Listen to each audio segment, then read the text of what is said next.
Friends నమస్తే welcome to Anu's kitchen. ఈ రోజు క్యాబేజీ టమాటా కర్రీ తయారు చేసే విధానం। క్యాబేజీ టమాటా కర్రీ తయారు చేసుకోవడానికి పాన్ లో 2 టేబుల్ స్పూన్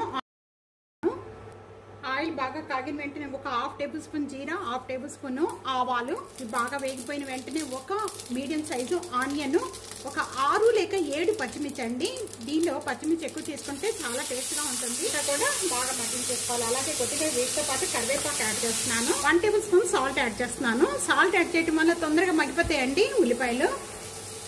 ఇక్కడ ఉల్లిపాయ అంతా కూడా బాగా మగ్గిపోయిందండి। మగ్గిపోయిన వెంటనే 2 టమాటాలు యాడ్ చేస్తున్నాను, పెద్ద సైజు టమాటాలండి। ఈ విధంగా బాగా కలుపుకున్న వెంటనే కూడా దీని మీద మూత పెట్టేసుకుందాము। టమాటా సాఫ్ట్ అయినంత వరకు కూడా బాగా మగ్గించేసుకోవాలి। ఈ విధంగా సాఫ్ట్గా అయిపోయిన వెంటనే ముందుగా క్యాబేజీ కట్ చేసుకున్న చిన్న చిన్న పీసెస్గా కట్ చేసుకున్న క్యాబేజీ వేసేస్తున్నామండి।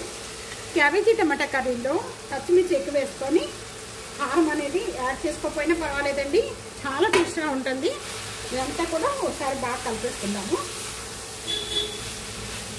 క్యాబేజీ పచ్చి స్మెల్ పోయేంత వరకు కూడా బాగా మగ్గించుకోవాలి। ముందుగానే వాటర్ అనేది యాడ్ చేసుకోవద్దండి। ఈ మూత పెట్టుకొని మీడియం ఫ్లేమ్లో పెట్టి మధ్య మధ్యలో కలుపుతూ ఉండండి కింద। ఇప్పుడు మూత ఓపెన్ చేద్దామండి। ఈ విధంగా మగ్గిపోయిన వెంటనే కూడా కలర్ చేంజ్ అయిపోయింది కదా, ఇలాంటప్పుడు మనం ఒక హాఫ్ టేబుల్ స్పూన్ వేస్తున్నాను। ఇంకా నేను ఇక్కడ కారం యాడ్ చేయనండి, పచ్చిమిర్చి ఎక్కువ యాడ్ చేసుకున్నాం కాబట్టి నేను కారం యాడ్ చేయనండి ఇంకా క్యాబేజీ టమాటాలో। మీరు పచ్చిమిర్చి తక్కువ తీసుకొని కారం యాడ్ చేసుకోవచ్చండి కావాలన్న వాళ్ళు। 1 గ్లాస్ వాటర్ యాడ్ చేస్తున్నాను। ఇదంతా గ్రేవీగా చాలా బాగుంటుందండి కర్రీ। 1 గ్లాస్ వాటర్ యాడ్ చేసిన వెంటనే ఇంకా మళ్ళీ మూత పెట్టేసేసుకొని మీడియం ఫ్లేమ్లో పెట్టేసేసుకొని ఉడికించేసుకుందాం చిక్కబడేంత వరకు కూడా। ఏ మసాలా లేకుండా చాలా సింపుల్గా చాలా టేస్ట్గా ఉండే క్యాబేజీ టమాటా అండి। తప్పకుండా ఇదే విధంగా ఒకసారి ట్రై చేయండి। ట్రై చేసి మీకు ఎలా ఉందనేది కామెంట్స్లో మాత్రం తప్పకుండా తెలియజేయండి। ఒక 5 లేక 6 మినిట్స్ వరకు కూడా ఆ క్యాబేజీ మగ్గిపోయేంత వరకు కూడా ఉడికించుకోవాలి। ఈ మధ్యలో మూత అనేది ఓపెన్ చేసుకొని ఈ విధంగా కలుపుకుంటూ ఉండాలండి।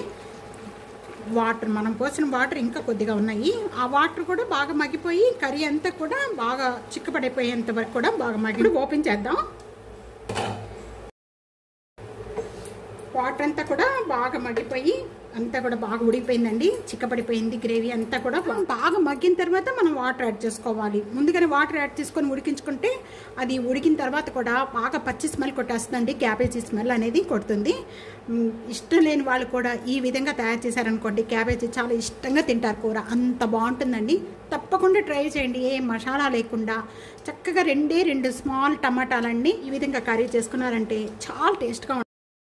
ఇది అన్నిట్లో కూడా తీసుకోవచ్చండి, రోటీలోకి చపాతీలోకి కూడా తీసుకోవచ్చు, చాలా టేస్ట్గా ఉంటుంది। కామెంట్స్లో తెలియజేస్తుండండి, లైక్ చేస్తుండండి। వీడియో నచ్చితే కనుక ఫ్యామిలీకి ఫ్రెండ్స్కి అందరికీ వీడియో షేర్ చేసి అండి, సబ్స్క్రైబ్ చేసుకోవడం అస్సలు మర్చిపోద్దు। Thank you for watching.